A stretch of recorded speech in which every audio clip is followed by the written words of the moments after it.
Jackson is number 53. Slamming. And you see the right knee.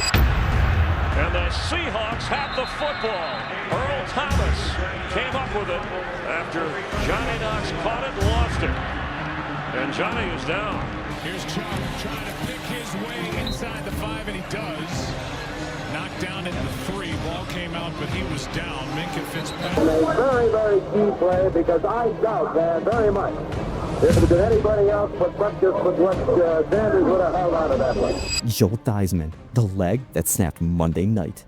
November 18th, 1985, Monday Night Football.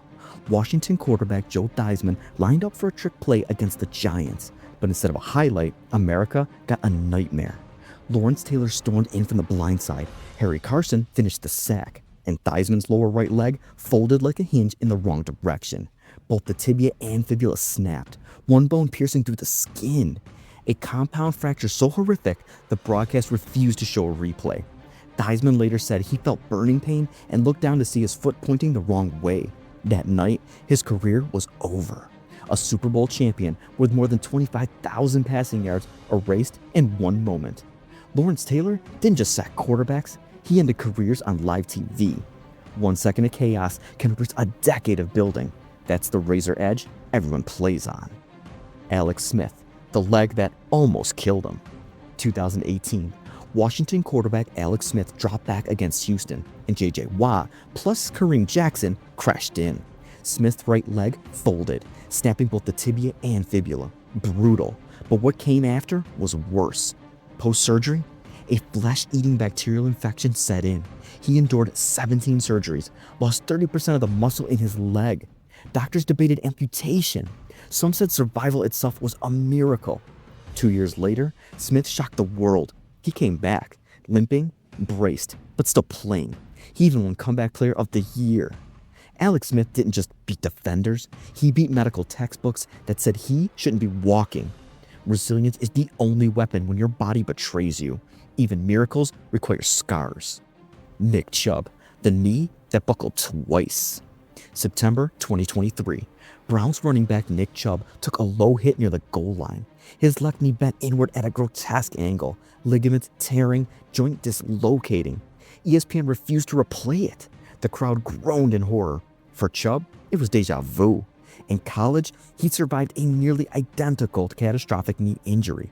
Now, one of the NFL's most respected workhorses lay broken again. Surgery was complex, recovery uncertain. His future? A question mark. His toughness? Undeniable. Defenses couldn't bring Chubb down until his own knee betrayed him. History repeats itself until you master it. Bodies remember pain, even minds try to forget. Johnny Knox, the spine bent backward. December 2011, Bears receiver Johnny Knox dove to recover a fumble. Seattle's Anthony Hargrove came in head-on, and Knox's body folded backward in a way no human spine should.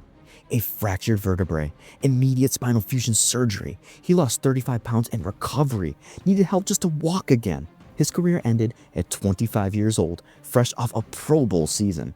The play was clean, the damage was permanent. Defenders are supposed to bend routes, not spines. Sometimes, the most ordinary play carries the most extraordinary cost. Ryan Shazier, motionless on Monday night. 2017, Monday Night Football. Steelers linebacker Ryan Shazier lowered his head for a routine tackle against the Bengals, a play he'd made 100 times, but this time, he didn't get up.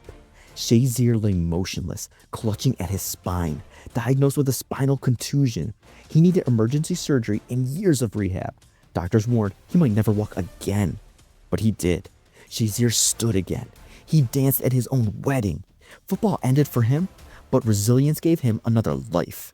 Steel City built him tough, but toughness has limits when your spine shuts down. Life takes everything in a blink. What you do after that blink is what defines you. Dak Prescott, the franchise snap. October 2020. Cowboys quarterback Dak Prescott scrambled against the Giants.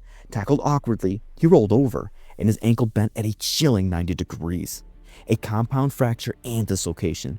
Bone-piercing skin. The stadium froze in silence as Dak, in tears, waved to the crowd while being carted off. The pain was physical, but also financial. He was playing under a one-year franchise tag, gambling on himself for a long-term deal. Dak didn't just bet on himself, he bet his ankle and lost, at least for that season. Risk fuels glory, but risk doesn't discriminate between touchdowns and tragedy. Darryl Stingley, the hit that changed rules. 1978 preseason. Patriots receiver Darryl Stingley leapt for a pass. Raiders safety Jack Tatum delivered a crushing hit midair. Stingley collapsed and never walked again. The collision fractured cervical vertebrae, compressing his spinal cord. He regained limited movement in one arm, but lived the rest of his life as a quadriplegic. The NFL changed its rules on dangerous hits partly because of him. Stingley lost movement, but forced the league itself to move forward. Tragedy sometimes rewrites the system, but at the cost of one man's body.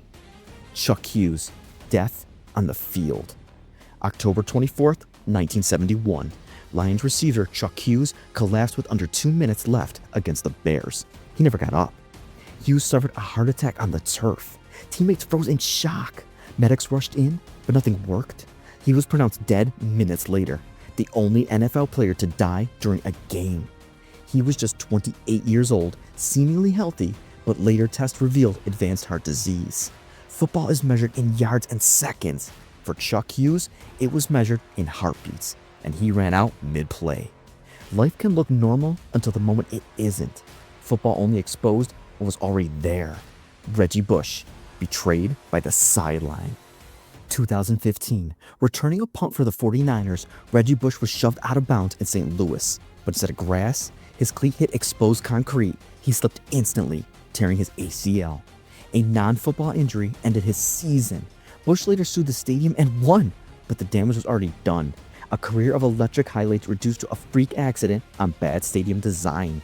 Reggie Bush could juke defenders, but couldn't juke concrete. Danger doesn't just come from the hit you expect. Sometimes the world outside the lines is worse. E.J. Henderson, the femur snap.